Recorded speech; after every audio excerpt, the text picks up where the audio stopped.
Countdown to Halloween 2023, featuring eerie and uncanny tales of haunts, ghosts, and suspense. October is finally here. Join us all month for special Halloween presentations on Storylink Radio's YouTube channel as we count down to Halloween 2023. Keep a close eye on YouTube alerts or you'll miss one. Celebrate October with us right here and now. Tonight's presentation from Storylink Radio.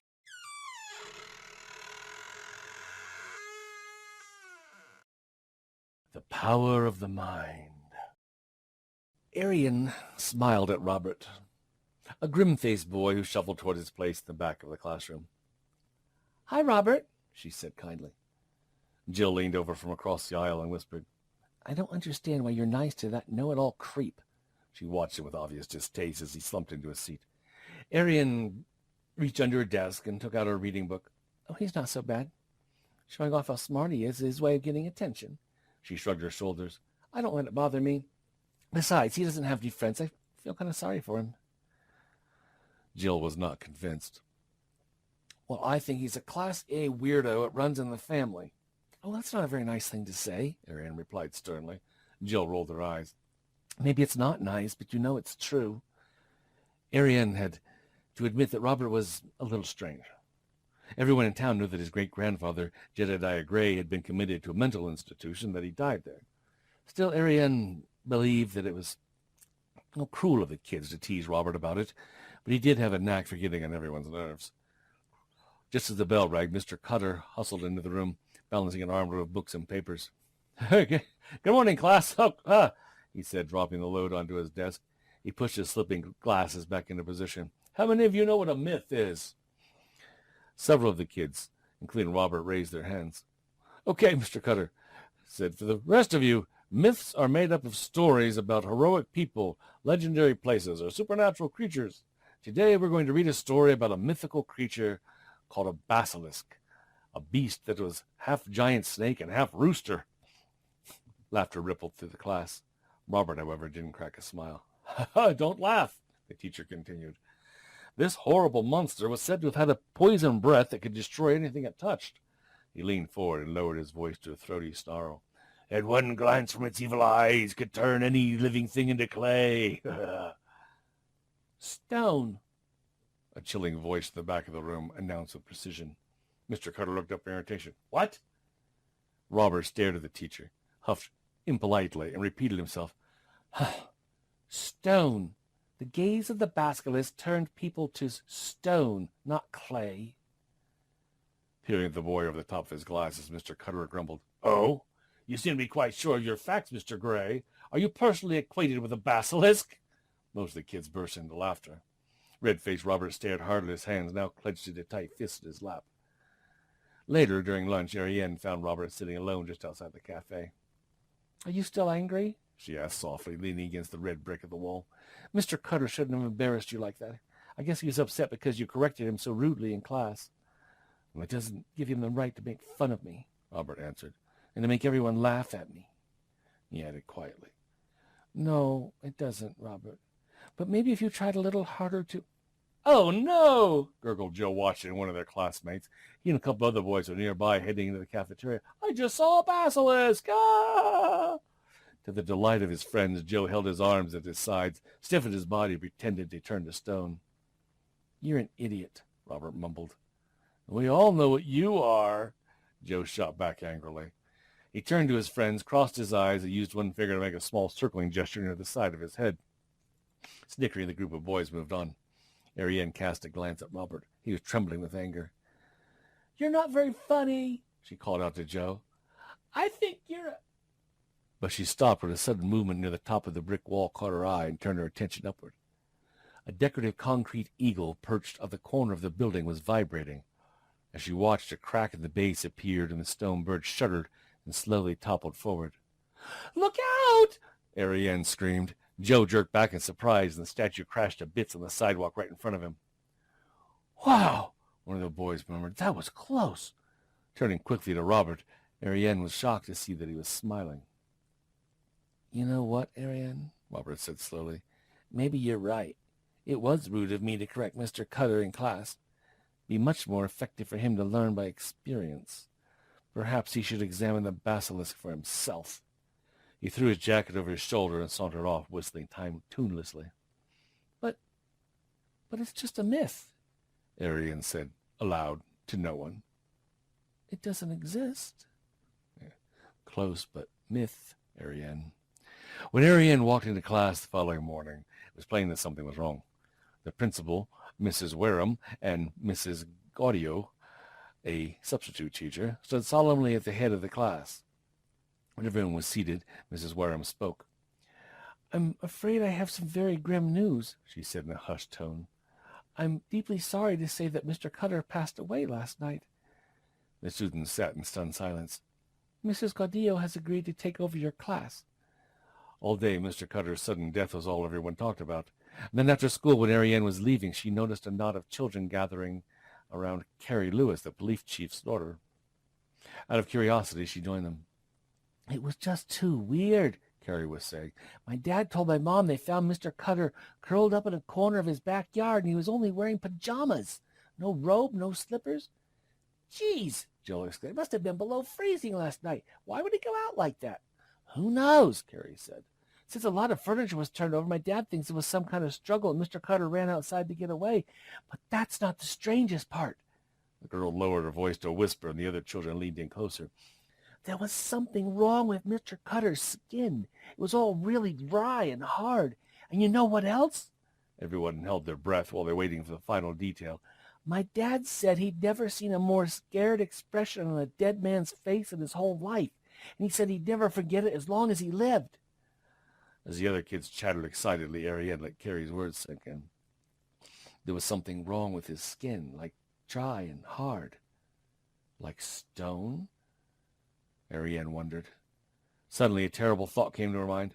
Could Robert have had anything to do with what had happened to Mr. Cutter? Across the playground she could see Robert and Joe. They appeared to be arguing again. It looked serious. Joe grabbed Robert's jacket, and the two boys tugged at it for a moment.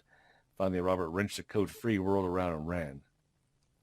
Shaking her head, Ariane set off for the library to do some research report she had to do for school. When she got there, Ariane wasn't surprised to see Robert at a table in the reading room. He was hunched over a large book as if he were entranced, and didn't notice as she walked up behind him. His jacket, with a ripped sleeve, was slung over the back of his chair. Ariane noticed that his total attention was on an illustration in the open book.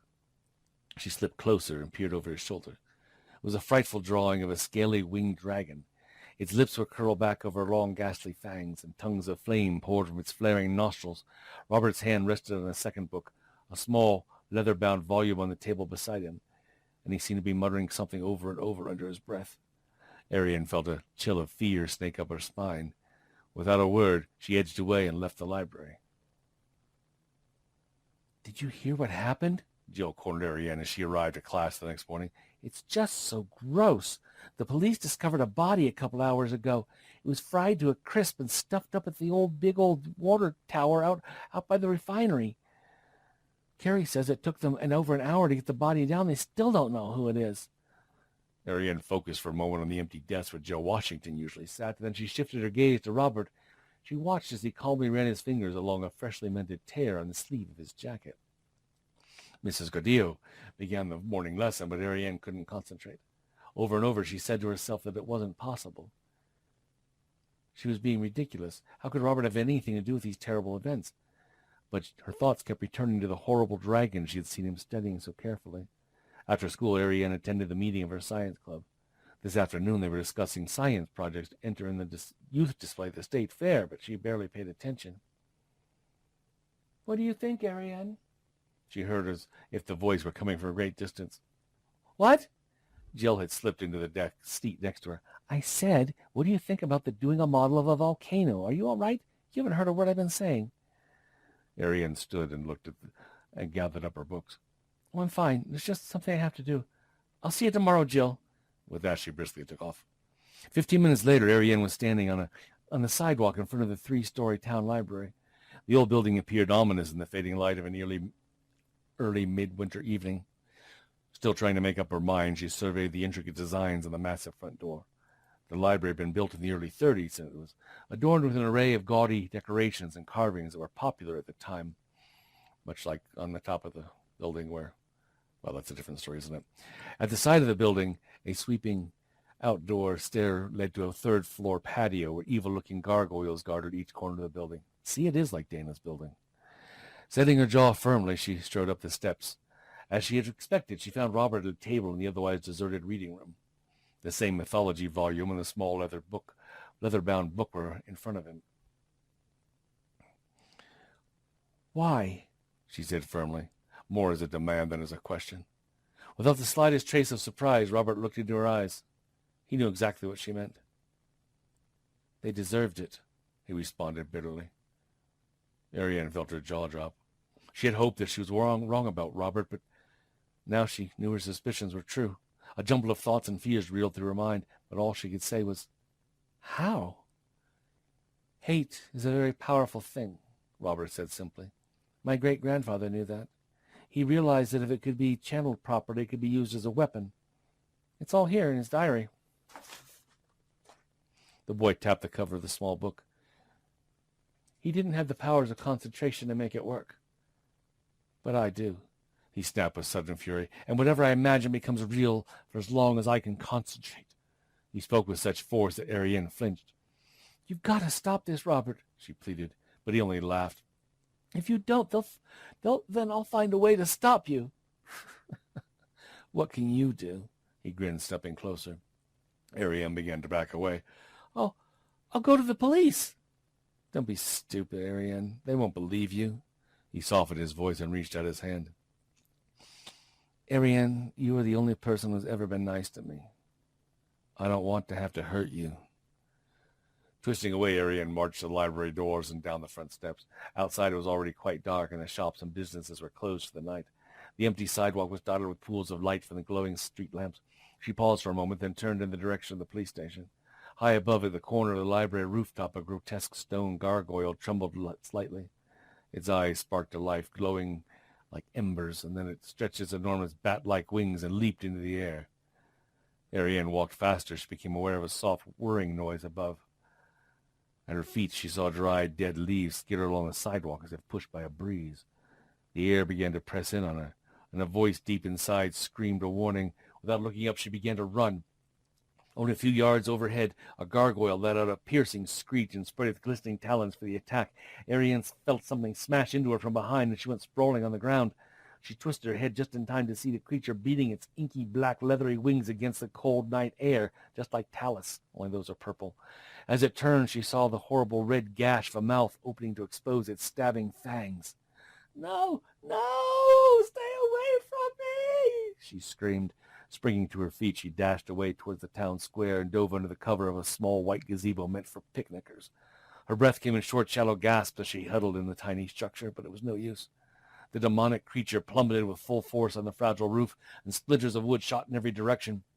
Crying hysterically, Ariane covered her ears, but she could not block out the beast's hideous cries. She bolted from under the crumbling gazebo and scrambled into a hiding place under a holly hedge. The sharp spines of the leaves tore at her face and her hands as she crawled, but it was worth it. The enraged creature continued to claw at the ruined gazebo and hadn't noticed her escape. Quickly creeping out from under the holly hedge and keeping to the shadows of the building, she made her way back to the Shawnee Library. "Let me in! Let me in!" she wailed, tugging on the brass handles and banging on the huge wooden doors. But they were locked. From somewhere in the darkness she heard the cry of a gargoyle getting closer. Frantically she looked around. The outside stairway down to the beach. If she could make it to the third level, she could smash one of the library's windows that faced the patio and crawl inside. Where was everybody? Probably over in the Kilora Glen, I would expect. Sobbing, Ariane launched first up one flight, then another, and when she reached the third floor, her heart sank. Heavy wooden shutters were securely locked over each of the windows. "I warned you. I did. I warned you." Ariane whirled around to see Robert standing near the edge of the patio. "I really am sorry." Then he cupped one hand to his mouth. "She's here, my pet," he called out into the night. With a blood-curdling howl, the savage gargoyle swooped down. At the last second, Ariane pressed her trembling body against the wall, avoiding the attack. Robert was not as lucky.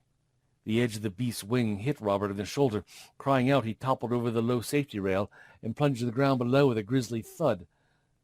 All at once the night was so still that Ariane could hear the pounding of her own heart. The head librarian clucked to her young assistant the following morning. Ho, ho, ho, such a tragedy.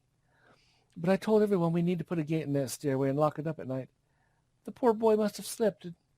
We should hear the story the little girl's telling, gargoyles and dragons. Kids probably think she'll get in trouble if she tells the truth. As she spoke, the woman looked around the reading room, and her voice took a harsher tone. Look at this mess, Andrea. Why haven't you shelved these books yet? If this job is too difficult for you to handle, I can always find someone else, you know. I'll take care of it right away. Mrs. Jordan, her sister mumbled, trying to hide her anger. The older woman always seemed to find fault with everything.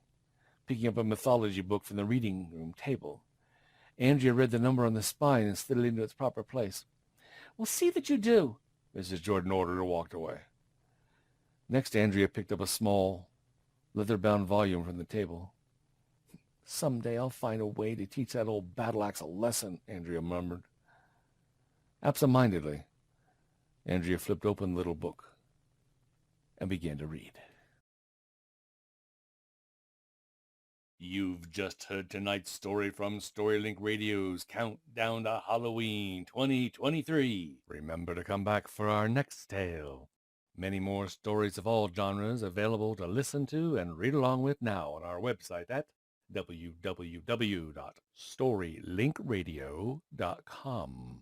Visit our YouTube channel at youtube.com/storylinkradio. And visit our podcast for easy mobile listening anywhere, anytime. Just search for Storylink Radio on your favorite podcast provider. Oh, and don't forget to hit the subscribe button and click that alert bell for Storylink Radio.